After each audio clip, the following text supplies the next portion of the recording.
everybody. This is Keith from Indie Comics Relay. I'm the creator of Mighty Mascots. With me, as always, is my co-host, Johnny C., creator of Surrounded by Death and Sartana. What's that? What's up? What are you holding in front of me, bud? This is it's a Manhattan, so it's a mixed drink.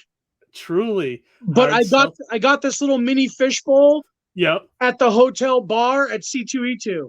Oh, really? So they filled up a little fishbowl, like a mini fishbowl, and the thing's pretty big too. Yeah, I like it. Two hands. It's that's awesome. It's like those moonshine jugs or something. A little bit, yeah. Cheers. I was gonna say is I know a lot of people that really like the Truly hard seltzer, so that's kind of cool. But yeah, the reason we're recording tonight real quick is you have the rare thing tomorrow where you can't do the show, so we thought about talking, and I wanted to talk to you about C2E2. So I was thinking, let's just do a video and review C2E2 and just see what would be good. I want to kind of review the con based on a creator's review of it versus a fan. Sure. Is the show worth it to do, for a creator? Is it worth the money? That kind of thing. What kind of benefits would it be for a creator to go to this show? So you've gone to C2E2 probably how many times now? I believe this was my third year exhibiting and my fifth year attending. Third year. Okay. So that's definitely, you've done it enough that you can have a good gauge on it. I went once, but I went back in 2008, 2009, and I know that show was in its infancy at the time. It was probably the third year or something like that. Yep. So it isn't what it is now. So I kind of remember the arena and everything, but it's a haze to me now, Yep. So it's in McCormick Place in Chicago, and it's right on the bay. So it's it was a little chilly, but it was actually not as cold as it was at the last C2E2, which was the last weekend of February of 2020. And we, look back upon that show as the last convention before the world shut down. Yeah, that's right. Because I remember now, because they usually have the show in March, right around that time, don't they? Yep. So I know it's one of the big shows right out the gate. Once they get back to that, maybe I'll think about doing it, because there's not a lot of good shows in the early part of the year. You know what I mean? So you're going to be a little disappointed because the 2020 version is happening in August. Oh, really? Okay. Yeah, and the reason for that is so that they can adjust the schedule so that they can land back in March for 2023. Because this is too soon to do it in March again. Okay. So they're pushing it out to August, which is a good midway point, to then do it in March again. That's tough, because August is every show on God's green earth is happening up in our neck of the woods, Yeah. So that's interesting. So I might have to wait 2 years then. Terrificon. Yeah, that's the thing. Terrificon's a great show, so it's hard to want to miss that one. Yeah. So I was saying at the top of the show, we're more I'm more interested to hear from a vendor's point of view how the show was. So you got a Artist Alley table? I qualified for Artist Alley this year. I split it with a friend of mine who when we first started exhibiting at C2E2, we didn't get accepted into Artist Alley. Okay. So what we did was we sprang for exhibitor space, and we split it up a couple of ways, 3 to 4 ways. Okay. So this year I know those exhibitor spaces are pretty hefty price. Yeah, you're looking at $1,200. Yeah. For an exhibitor spot. Whereas the Artist Alley spot's more like $500. That's more reasonable between 2 people. You split, and everyone out there listening, that's an idea. If you're thinking about doing a show, find a friend that may want to do it. So that was $250 a piece, and you both get 3 feet of space. No, actually, Artist Alley tables, and I was shocked because I couldn't use my fitted apron. they're 8-footers. Wow. Okay, so that's I even know, more of a right? bonus. Actually, Yeah. that's really good for 500, and it's 3 days, correct? Yes, it's great. So It's breaking that absolutely down, great. So think about it. You could have 4 feet, and Amy could have 4 feet next to you, yeah, that's great. side by side, which is great. You know what I mean? And if you And so break we that have down to two. about 160 something a day, for per day. Yeah, if you want to break Yeah. it down by those numbers, yeah. Yeah. So between the 4 of us that were exhibiting, we had 16 feet of artist alley space. Oh, wow. Okay. And you So guys were all together in one row? we were next to each other. So we Oh, each that's had our awesome. individual tables that we split with a partner. However, we had a lot of real estate. And it's funny because the girl, her name was, I believe it was Erica, who's across from us. She noticed that we were all kind of like having a good time behind the table. And she walked up to us, and Paul Axel, the person who I was tabling with, I go, "Uh-oh, Paul, I think we're in trouble." And she goes, "You guys came to really do this, huh?" And I'm like, "Yeah." And I was like, "You came out." I was like, "Are we being too loud?" She goes, "No, not at all." I was like, "You guys are turning it on. Like you Yeah. came to Well, sell that's and to party in Artist Alley, and that's what we did." well, I mean, and honestly, that makes a difference for a show, I think. If you guys were all dour and, with your head in your phones and, everything else, I mean, it's part of creating um, that excitement, like, Yeah, I mean, being an artist and a creator, it's like you're a positive guy, and I think it rubs off on everybody around you, which I is tried great. to without being obnoxious. Yeah, no. Well, no, I think that's what makes it work, and that's just a good lesson for people out there that are thinking about vending at conventions. How is the comic buying crowd out there? Is it a comic? Would you say it's a comic show? Artist, well, it's tough. It's tough. That, Okay. that's a tough that's a tough question. Is it like? Let me Artist, see if. Go ahead. so I would say Artist Alley, they will buy independent stuff. They Okay. will buy art. So the Overall, I feel like more of it is like a Comic-Con for the locals to get out. And there's a good part of that. So I feel like it's almost like New York Comic-Con in that sense, I was right? gonna say, is it like the other Reed Pop shows where it's kind It of like you do good because there's a good chunk of people there? Like, Yes. okay, That's 100% it. And a lot of the people that pass through Artist Alley are the people that are just kind of like checking out the show. But okay, then you have the people that kind of like want to buy the indie stuff, and that's what they're there for. And they love talking to you and hearing your pitches, and they're all for the independent creative spirit. So, and okay. there is a strong independent comic creator community in the Chicago area as well. That's cool And to hear. me, Because I yeah, me and Jeff have been able to and lucky enough to tap in and befriend some of that crowd, which is nice. You know what I mean? Yeah, and I think that's important to hear too. If you're trying to branch out into other areas outside of your hometown, it's like going to these shows to meet other people, meet other creators that you could probably network with, and then possibly down the road create like your own army like you guys had, where it was like you help each other down the entire alley, right? I mean, like it's like, oh, you don't like check out this guy's book, it's like you kind of pointed people back to your other friends and stuff like that. And When you work with a squad like that, it becomes really helpful. Like I proactively, and so did Paul and Jeff and everybody at the table.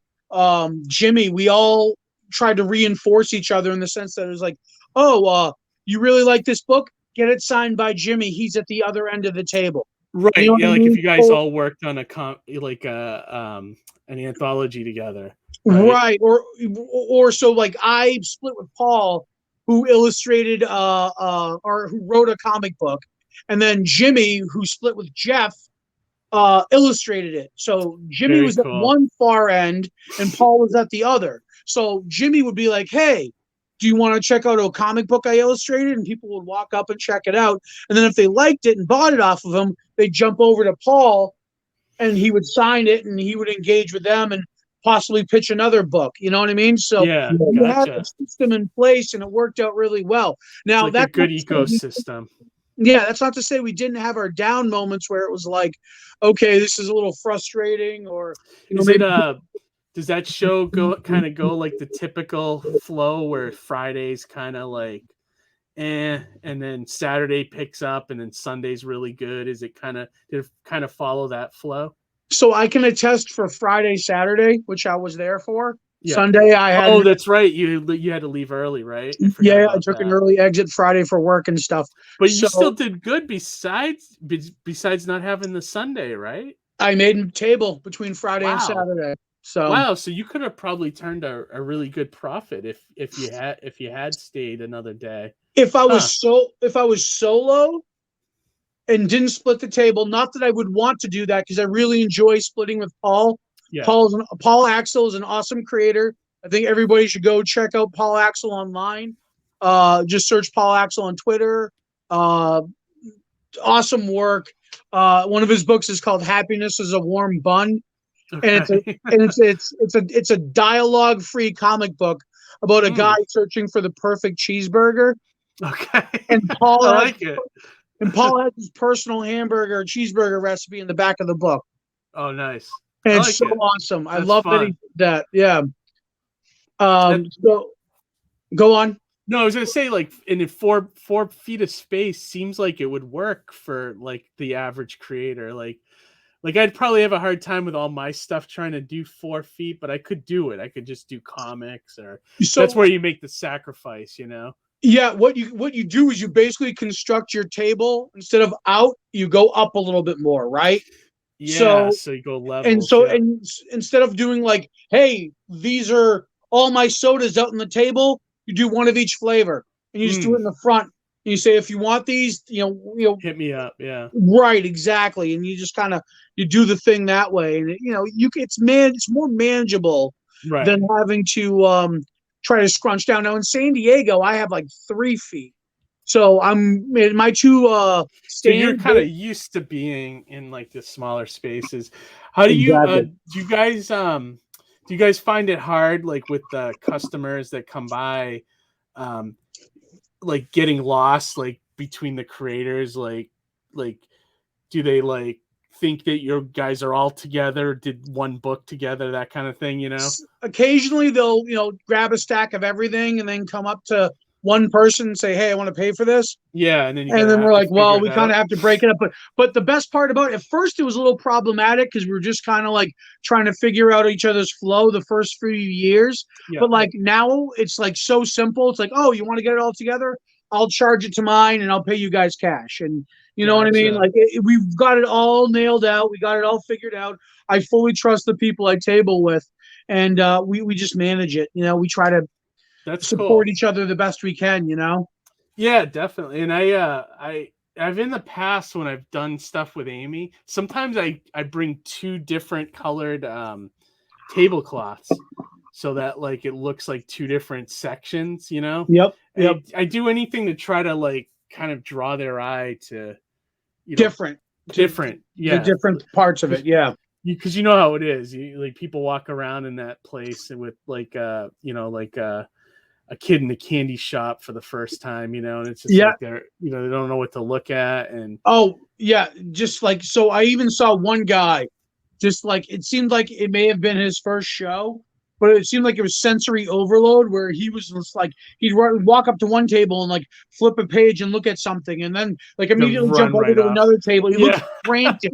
Right? Almost like he was lost something, but he wasn't. Like he had to find the perfect comic in like 10 minutes. He was on a mission, and just from the third party perspective, it looked so bizarre to see somebody absorbing Comic-Con in such a way, Oh yeah, definitely. So I know C2E2 is put on by Read Expo, Read Pop. Was it similar to like New York Comic-Con setup wise? Aside from the fact that Artist Alley is offset, yes. So it was also a little bit more reduced the way New York Comic-Con was reduced this year. Okay, so whereas normally the show kind of like fully encapsulates McCormick Place North, on multiple levels with multiple panels. This year, it was kind of like one floor with for the one ballroom for the panels, and then like the floor, which is one section. Oh, okay. Yes, and typically the floor is only like one section, like one open space with Artist Alley in a section of it. Gotcha. So is that show, is it a lot more comics, or is it a lot more like Funkos and toys and things like that? I'd Or say is it it's about half and half? it's an even half and half. Really? That's impressive, because I'd say like New York is like probably about 25% comics and 75% other stuff now. Yeah, so I mean, a good portion of that show is comics, whether it be Artist Alley, small press, independent comic creator booths. So like Source Point Press had a huge booth right at the front of the show. Oh, cool. And and then and then comic vendors. So you had the people that were selling like the Virgin covers and back issues, all the variants. variants and stuff. Was right at the end of our aisle, so a lot of people were patronizing them. One thing I did have to lament, though, is that much like San Diego, the red carpeting they normally put out for us didn't do it. There. Okay, so was it just strict concrete? Oh yeah. Okay. Oh, yeah. So bring a pad if you're or a fatigue. They call fatigue pads. If you those are hard to travel with. They are hard to travel with. I challenge somebody to present something that can fit in a suitcase that doesn't take up too much weight, but that can really do the trick on the concrete floor. If you can find a Big Lots or something, they are cheap enough that you could just buy them when you get to the show. Buy it and chop one up. Yeah, and then just leave it there or something when you leave, or throw it out. That's fair. I think you can get a set of those for $10, and it's probably worth it for the entire weekend. Yeah. But also, I mean, you kind of got perspective of how hard it is to duck out to after hours of a convention, right? In San Diego, we were trying to 7-Eleven. It took 2 nights to do it. Yeah, exactly. Well, because it's like there's so much going on. Everyone wants to do dinner after the show. Right. And sometimes you end up being at the dinner way later than you expect. Way later. And but it's worth it, though. Like we had a good time with David at Rockin' Baja talking shop.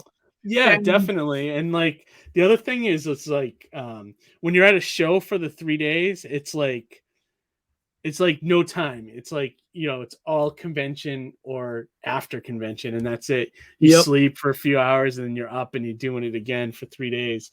It's like a marathon in a lot of ways. But yeah. So I would say overall, to just kind of wrap up a little bit here, would you say C2E2 is probably going to be on your schedule every year? So I've already kind of made that decision a few years back. Part of it has to do with making friends in the area. And I always kind of encourage people that if you intend to travel, get to know the locals, because they don't make traveling to those destinations that much better, because you're going to see friends again. Yeah. And, we were kind of discussing that at dinner after one of the shows, and we're all beat. But, you're like, man, it's like a 7-day work week when you work a normal job and then you do the Comic-Cons on the weekends.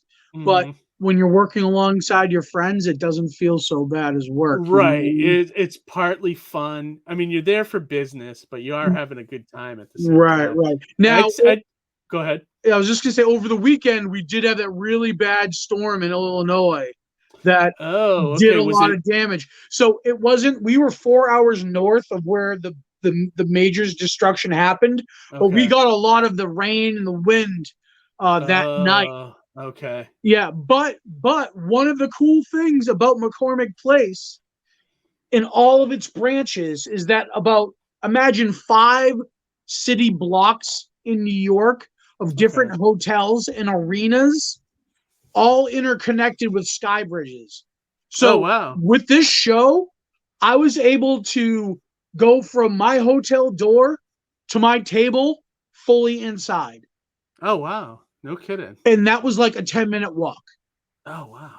And it was nice. That was a nice feature. That the Hyatt, the Hiltons, the Wintrust Arena, and all the surrounding adjacent places are all interconnected like that. That's really cool. So you can just kind of like the hotel I stayed at San Diego, just kind of walk over, which is awesome. Right, but the key here is you don't even have to go outside. So it was nice. I was wearing shorts. Yeah, that's and I didn't have to great. worry about any of the cold weather. Yeah, it was nice. Yeah. That's awesome. So yeah, so you heard it here from Johnny. He's been doing the show. How many years you say? 3 years vending and 5 just attending? So 2 years attending, 3 years vending. 3 vending. Okay. Right. Yeah, so and I know So it's a big one. I mean, there's nothing else in the Midwest there either, right? I mean, this is kind of the show. There's some shows, but this is the one to be at. This is the one everyone goes to. Yeah. Okay. And big shout out to Mike Negan, who runs Reed Pop's Artist Alley. That guy is great. He runs a tight ship.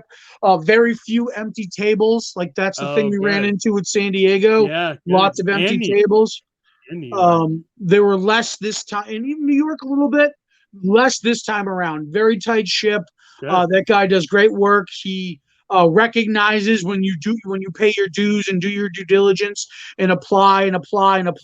He will get to you. It's really just a waiting list, and it really is. But they do filter in new people, and after several years of applying to Artist Alley, I finally got in. That's cool. Year. You know what I mean? That's cool. So it's curated, but they do rotate people in and out. Okay, that's good to know.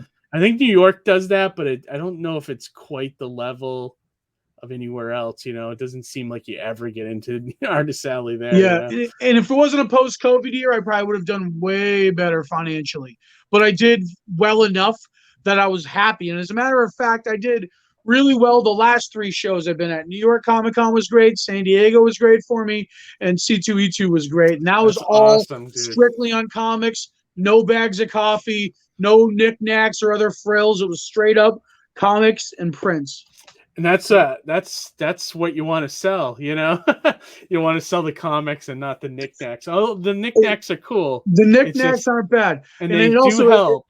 It helps having a hardcover book at your table that's of a higher price tag. So then that way you get you to your goal quicker, Yeah, and I was actually definitely. I was aggressively discounting books, not just for the sake of making a sale, but I really needed to get my luggage lighter for the ride home. So another thing to think about if you travel to a show, Yes, under 50 pounds. Otherwise, you're paying a premium. All right. So if you had to give that show a grade as a vendor and an artist, what would you give it? As an A, B, C, D, F? I would probably give it a solid A. Okay. Yeah, or somewhere between 8 to 10 on the charts, depending upon the type of creator you are. You know what I mean? Yeah. I mean, you gotta be there participating at the show. You can't have your face buried into like a sketch pad. Yeah, you can't spend all this money to just to work remotely at a convention. Like you gotta engage with your clientele. But if you do that, and if you're tenacious about it, you will succeed at a show like this.